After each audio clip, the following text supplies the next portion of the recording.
about if you are in a place to build your confidence. Raise your hand if you've been through something in your life that broke you. Okay. All right, keep your hand raised if that drastically changed you as a person. All right, so a lot of hands up. Keep your hand raised if you now, in this current moment, are at peace with that thing in your life. A lot of hands went down. If you answered yes, then that's so awesome, and you're likely in a place to be able to move forward. But if the answer is no, then we have some work to do, because it's possible that your baggage is blocking your opportunity for confidence. And I'm here to tell you today that you cannot hold on to that anymore. You've got to let that go, because we are meant to be chain breakers, y'all.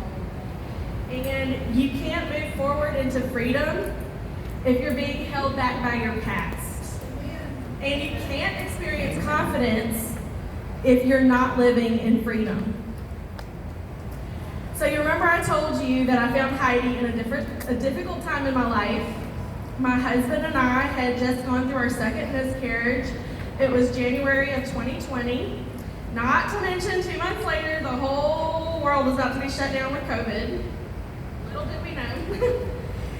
And so I'm sure, as most of you can probably relate, painting has always been my therapy. It was my therapy in high school when I got depressed over stupid boys. It was my therapy when I lost one of my best friends in a car accident at the age of 21. And it was also my therapy when I went through our first miscarriage in 2015. And we had been eagerly waiting to be parents for several years. Painting and Jesus is what got me through that.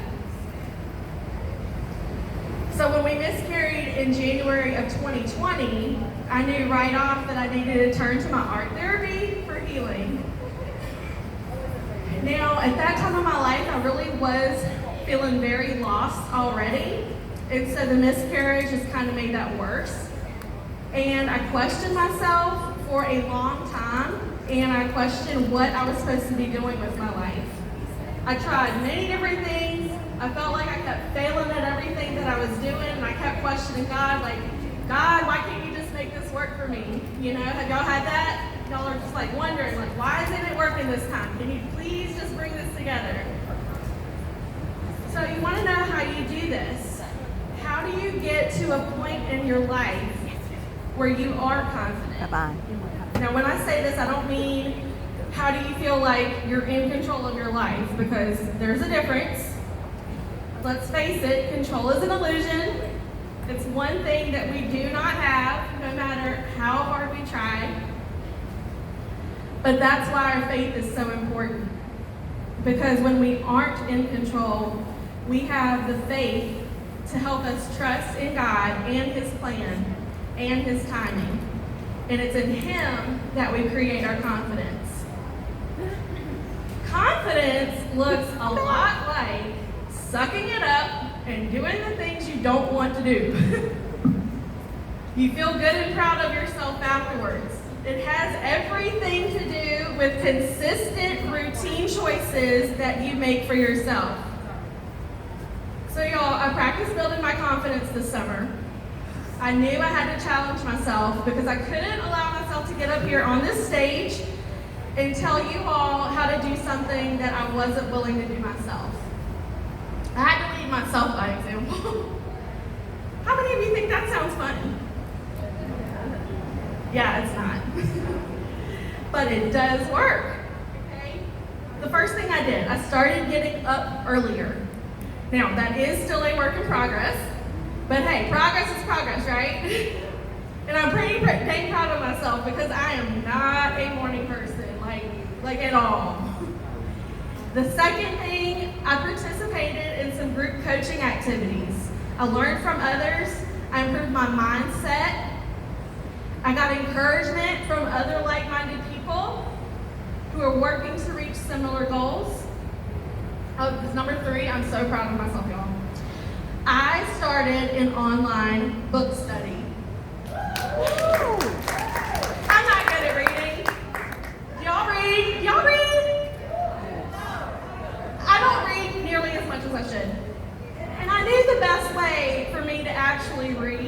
was to force myself to do it. So I started the book study, and I had the, daily group discussions and a weekly Zoom meeting to force myself to do it so that I could share and chat about it with my participants. The other thing I did was I painted my new art room to inspire me. You have to surround yourself with positive affirmations. Some people like to write affirmations on their bathroom mirror. Some put it on sticky notes and post them all over the house so that they regularly see them on a daily basis. Well, of course, me being my creative self, I had to get creative. I had to make my art studio pretty. I decided to take the lyrics of my favorite worship song so that I'd have a constant reminder that even when I'm feeling lost and like I can't make things happen, God is more than able. Anything is possible with Him. Who am I to deny what the Lord can do? And finally, the last thing that I did was if there was something that I didn't want to do, I had to make myself be aware of that. And then I had to make an intentional decision about whether I was going to choose to do that thing or not. So it was a matter of learning self-awareness and discipline. I had to be able to say, I don't want to do this. And then turn around and be like, okay, Dana, well, go do it now. You have to do it. Stop cutting yourself so much slack on your excuses. Do we not all do that? Why do we do that? Why do we cut ourselves so much slack? We're giving all the excuses and then we're just partying in it like it doesn't matter. How many of you like results? You like results, right? Like, you have the feeling of accomplishment and productivity, and that's all part of building your confidence. But how do you get there? It's actually super simple. It isn't easy, but it is simple. Confidence is built. It's created when you do the things that you don't want to do and things that you haven't been willing to do. How many times have you heard somebody say who really, really inspires you? They tell you exactly what you need to do in order to get to a certain place. Then they tell you a list of things that they did. Like they're literally handing you the steps. And then after they finish naming off that list, you're like, crap, I'm sorry I asked. And then you're just kind of shrug it off like, I'm not doing that. Why is that? The reason that we aren't seeing results is not because we can't do it, it's just because we don't want to do it. We aren't willing to do what it takes to get what we want. What is something that's been holding you back because you've been too scared to go do it? Are you thinking about it right now? Is that in your mind? Go do it. Because what is it going to take for you to do it? Is it because you actually can't do it? Or is it more like we're making excuses because it's out of our comfort zone and we really don't like it and it makes us want to throw up and I just refuse to do it? If you really can't do it, then that's your next goal. You've got to go learn the skills that you need to make it happen. But if it's an excuse, then you're really just overthinking it and you've got to suck it up and do it scared. Because is it really worth missing out on making your dreams come true? Is it really worth robbing a bunch of people out there of you? What does that mean, Daniel? This isn't about you.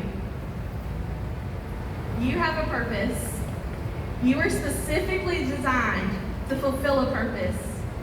God created you in this specific moment in time for a specific reason, to reach specific people. If you're not stepping into your purpose because you're scared, then you're thinking about yourself way too much. This is not about you. This is about other people.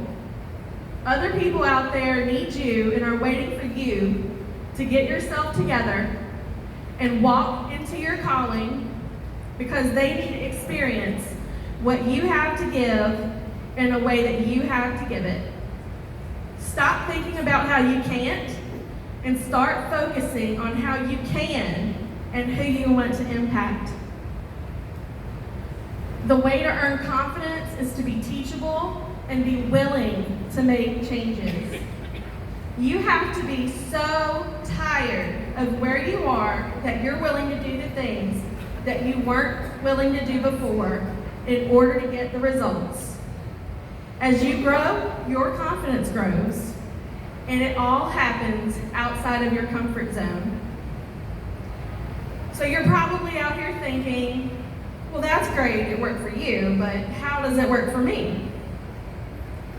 I want you to think about your story for just a minute. What's your story? What are the painful things that you've had to go through that have become the biggest part of who you are?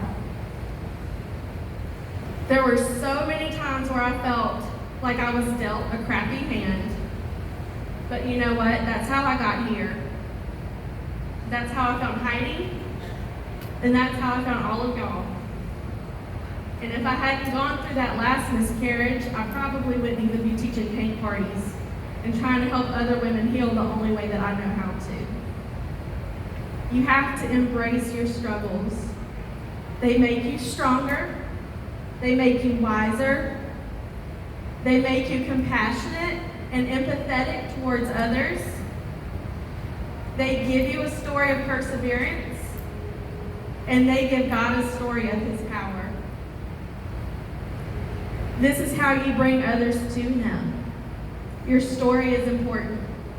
It's unique, and it's meant to be shared. Other people out there, just like you, are waiting for you